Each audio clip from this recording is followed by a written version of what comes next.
Senador, yung buo ang loob na gawin ang dapat. May tapang at malasakit. Bisyo ko ang magserbisyo. Sagot ko kayo, taga nyo sa bato. Buong moto.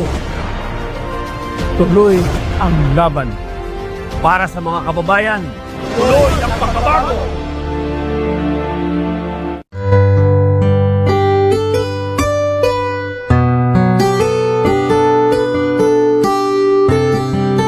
Ako po si Judith Atencio Garcera from Matnog, Sorsogon, dating ex-barangay captain ng Barangay Tubunan, Matnog, Sorsogon.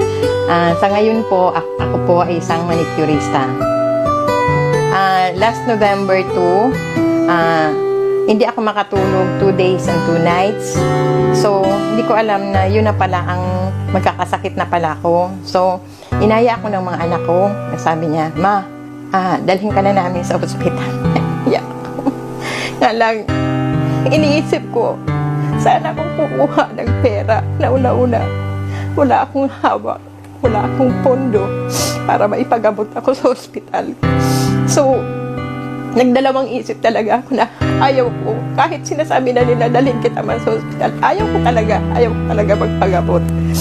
Hanggang sa November 3, yun na, naramdaman ko na parang nag-chill na ako. Grabe na. Hanggang sa nadala ako sa ospital na hindi ko alam na akala ko nga mamamatay na ako na time na yun. So, na-emergency po ako. Nung time na nakita ko yung mga anak ko, tinitingnan ko sila na parang, syempre nabuproblema din sila. Saan ba kami kukuha ng pagpagamot sa akin? Doon ko naisip na sabi ko, lagi kong nakikita na madali makahingi ng tulong si Senator Bongo.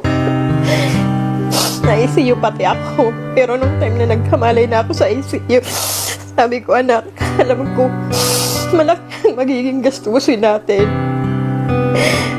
Saan tayo kukuha ng pera?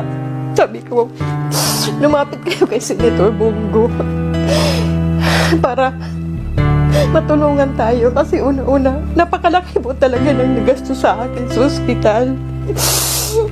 Na-ICU ako, lahat ng test nagawa sa akin hanggang sa nag-MRI ako.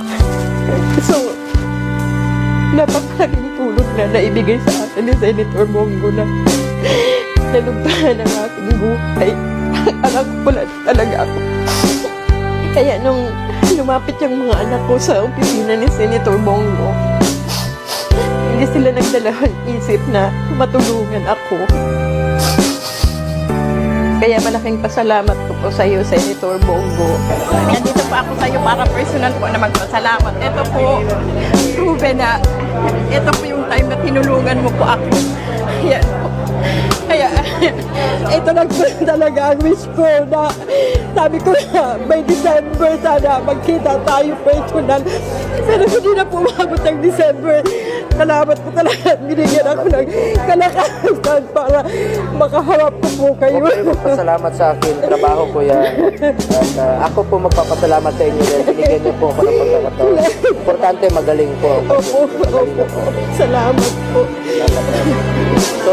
Sana wag kayong magsawa sa pagtulong at ituloy niyo lang po ang programa niyo sa pagtulong sa mga mahihirap. Maraming salamat po.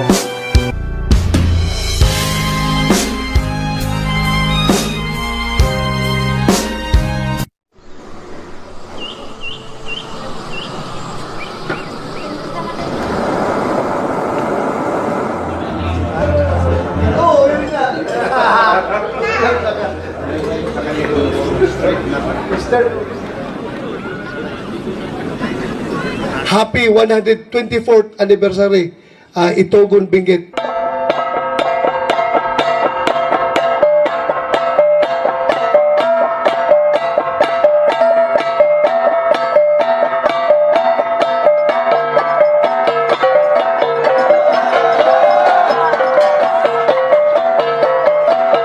As your chairman of the Senate Committee on Public Order and Dangerous Drugs, Yun talaga ang aking personal na advokasya. Yung laban sa krimen at laban sa droga.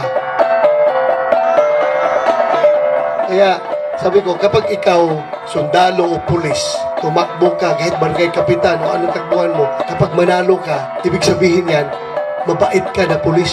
Diba? O kasi kilala ka ng komunidad mo eh. Kapag salbahe ka na pulis, ay po, hindi ka talaga iboboto dyan. Sigurado ako. Kaya, it goes without saying na ako, senador ngayon, mabait ako na pulis, di ba?